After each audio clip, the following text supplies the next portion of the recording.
বড় বড় অট্টালিকা থেকে অনেকটা দূরেই একটা প্রত্যন্ত গ্রাম, একেবারে নাচন ড্যাম্পের গা ভেসে এই গ্রাম গড়ে উঠেছে।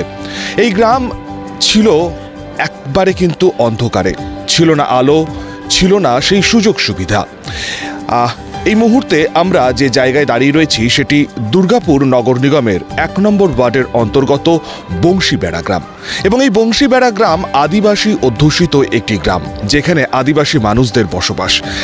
মকর সংক্রান্তির ঠিক আগের দিনই কিন্তু মানুষ মেতে উঠেছে বাদনা উৎসবে। এই বাদনা উৎসব মূলত আদিবাসী সম্প্রদায়ের মানুষজন মেতেছেন এবং গ্রামে সুন্দরভাবে কিন্তু এই বংশীবেড়া গ্রামকে সাজানো হয়েছে। তার সাথে সাথে আদিবাসী যে সমস্ত বাড়ি রয়েছে সেই বাড়িগুলোও কিন্তু একেবারে অন্য রকমভাবে তাদের যে দেওয়াল, মাটির বাড়ি, মাটির দেওয়াল, সেই দেওয়ালে কিন্তু সুন্দরভাবে আঁকা রয়েছে বিভিন্ন কিছু চিত্র কিন্তু তারা তাদের তুলে ধরেছেন। আদিবাসী যে সমস্ত সংস্কৃতি, সেই আদিবাসী সংস্কৃতিকে তারা কিন্তু তুলে ধরেছেন তাদের নিজেদের মতন করে।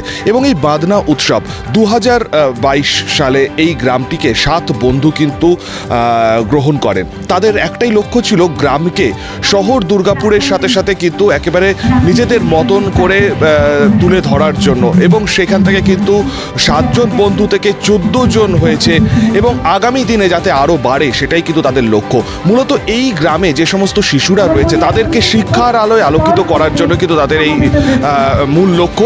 হচ্ছে এখানে যখন আমরা শুরু করেছিলাম জায়গাটাকে, তখন এই জায়গাটাকে আমরা পরিচ্ছন্নতার প্রথম পাঠ নিয়েছি। ভীষণ নোংরা একটা জায়গা ছিল, সেইখান থেকে আমরা দেখলাম যে পরিচ্ছন্নতা আগে করতে হবে, তারপরে এদেরকে কাজে লাগাতে হলে বছরে এদের বাদনা উৎসবটাকে একটা আকার দিতে হবে। এরা বাদনা উৎসবে শুধু ঘরে ঘরে পুজো হতো, আর মাঠে কৃষিকাজ করতে গিয়ে ওখানে একটা পুজো হতো, আর গরুদের নিয়ে এদের একটা রিচুয়ালস আছে সেটা হতো। তারপরে আমরা দেখলাম যে এই বাদনা উৎসবের যদি একটা আকার দিই, মানে বিভিন্ন শহরের লোকজনকে এখানে আনা হয়, তারাও এদের সংস্কৃতিটা জানতে পারবে, আমাদের সাথে এদের সংস্কৃতির একটা মেলবন্ধন। চাষবাস ছিল আর এদের জীবন ধারণের অন্য কোনো ইয়ে ছিল না, যেটা আমরা ঢেকি চাটা চাল বানাচ্ছি, সেটা বিক্রি করছি। গ্রামের মেয়েদের একটা গোষ্ঠী তৈরি করেছি, গোষ্ঠীর নাম তেপান্তর। এই তেপান্তর গোষ্ঠীর অ্যাকাউন্ট খুলে দিয়েছি আমি ব্যাংকে। তো চাল, ঢেকি চাটা চাল থেকে যে উপায়টা হয় তাতে ধানের দামটা রেখে বাকি টাকাটা এদের অ্যাকাউন্টে দিয়ে দিই।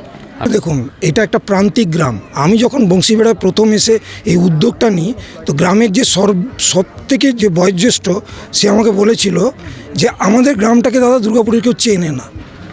তা আমি চেনালাম, আমি নয় আমরা।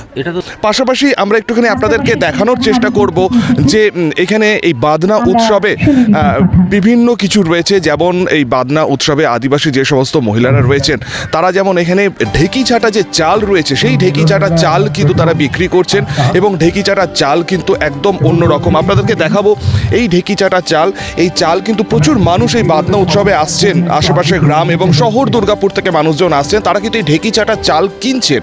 শুধু ঢেকি চাটা চাল রয়েছে সেটাও নয়, এখানে কিন্তু পাটিসাপটা, যেটা কিন্তু এই পৌষ মাসে মকর সংক্রান্তিতে অত্যন্ত গুরুত্বপূর্ণ এবং বাঙালির হেসেলে কিন্তু পাটিসাপটা হবেই, সেই পাটিসাপটাও কিন্তু এখানে বিক্রি হচ্ছে। এবং একদিকে চলছে অনুষ্ঠান, আপনারা দেখতেই পাচ্ছেন বাদনা উৎসবকে কেন্দ্র করে সেই অনুষ্ঠান কিন্তু, এবং প্রচুর মানুষ এখানে বাদনা উৎসবে উপস্থিত হয়েছেন। যেমন এই বংশীবেড়া গ্রামের মানুষজনরা রয়েছেন, তার পাশাপাশি কিন্তু এই বাদনা উৎসবে সমাজের বিভিন্ন স্তরের মানুষ, শিল্পী থেকে শিক্ষক, চিকিৎসক, সবাই কিন্তু এই বাদনা উৎসবে রয়েছে। এক কথায় বলাই যেতে পারে যে পারুলিয়া গ্রামের বংশীবেড়া, এই বংশীবেড়াতে কিন্তু বাদনা উৎসবকে কেন্দ্র করে মানুষের এখন ঢল নেমেছে। এবং আদিবাসী এই উৎসবে কিন্তু মানুষ আসছেন, শহরের মানুষ আসছেন, গ্রামের মানুষ আসছেন, সবাই মিলে কিন্তু এই উৎসবকে একদম অন্য রকমভাবে উপভোগ করছে। Subrata report, 99 news Bangla, Durgapur.